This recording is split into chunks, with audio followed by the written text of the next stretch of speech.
Before moving into the sermon, I invite you first to hear a few of these words. This comes from Leviticus chapter 13. The Lord spoke to Moses and Aaron, saying, "When a person has on the skin of his body a swelling or an eruption or a spot, and it turns into a leprous disease on the skin of his body, he shall be brought to Aaron the priest, or to one of his sons, the priests. And the priest shall examine the disease on the skin of his body, and if the hair in the area of the disease appears to be deeper than the skin of the body, then it is a leprous disease. And after the priest has examined him, he shall pronounce him ceremonially unclean. But if the spot is white on the skin of his body and appears no deeper than the skin, and the hair is not turned white, then the priest shall confine the diseased person for 7 days.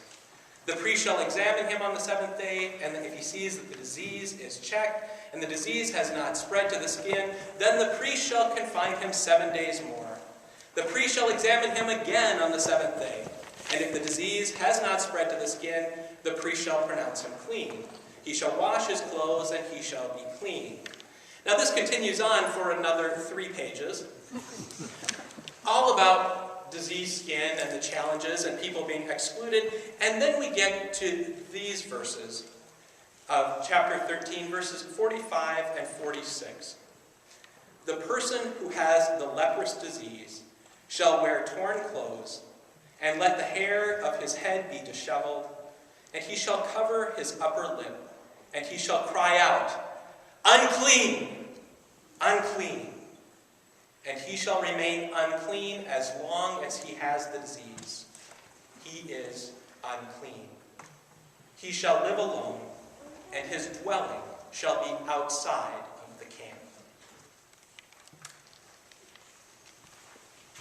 As we come together this day, it is easy for us in the United States of America to relegate leprosy and these pages after pages about diseased skin to some old world understanding. Something that happened then and there.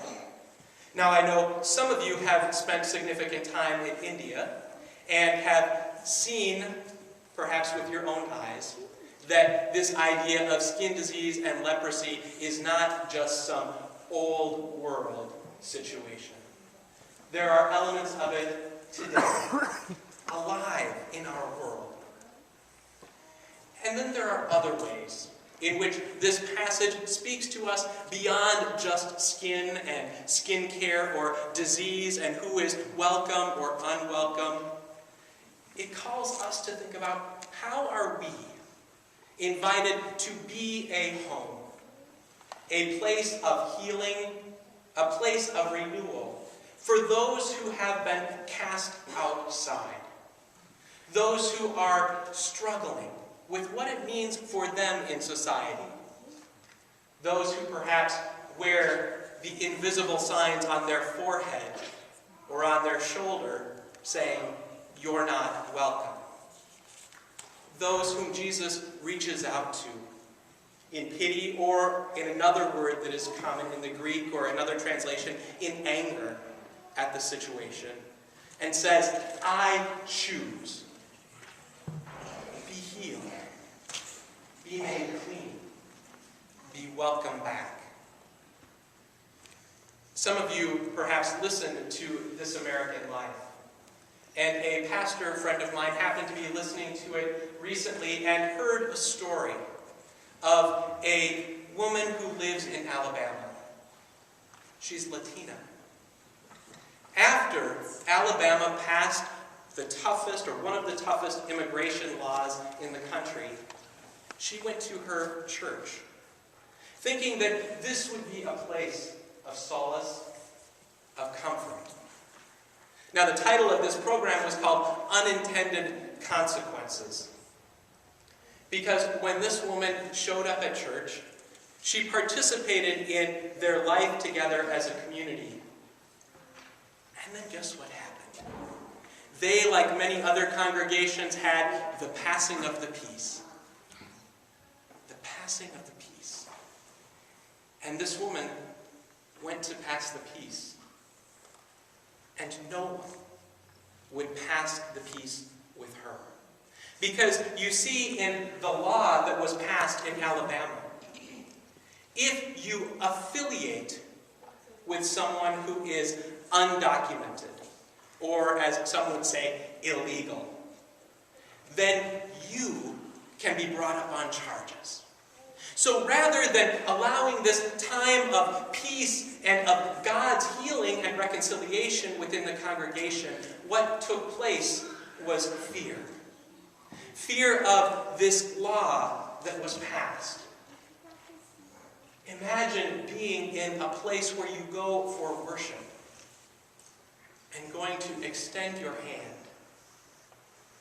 A dangerous act, I tell you, but extending a hand and having those look at you, smile, and turn the other way. Imagine that. That this understanding of Jesus reaching out and saying, I choose to do it. Be clean. Be healed. Be welcome. That those words are broken. That we as a community working to follow in the ways of Jesus fall short. It happened there. And often in subtler ways, it can happen in our own congregations. Perhaps it's not about immigration or welcome in other ways. But perhaps we just get angry. Someone did something that really hurt our feelings or offended us, and we'd much rather just turn the other way and pass the peace with someone else rather than allow for the healing and the renewal, the reconciliation. You see, following in the ways of Jesus and extending our hand is a dangerous thing. It means that things can't go on the way they have been. Rather, that the community is made new. That those who have been on the outside and have had to yell out that they are unclean, they haven't maybe lived up to expectations, that their clothes are torn, that they are alone in the world. That Jesus calls us to be a healing hand that brings back, that welcomes, that unifies. New life.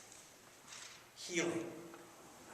Whether we relegate miracles to a time long gone by, we recognize that when a hand is extended and we have the power to make change, that new life occurs. And the people who have been relegated to one life, perhaps outside of the community, can be ushered back in, welcomed. And maybe you have examples of this.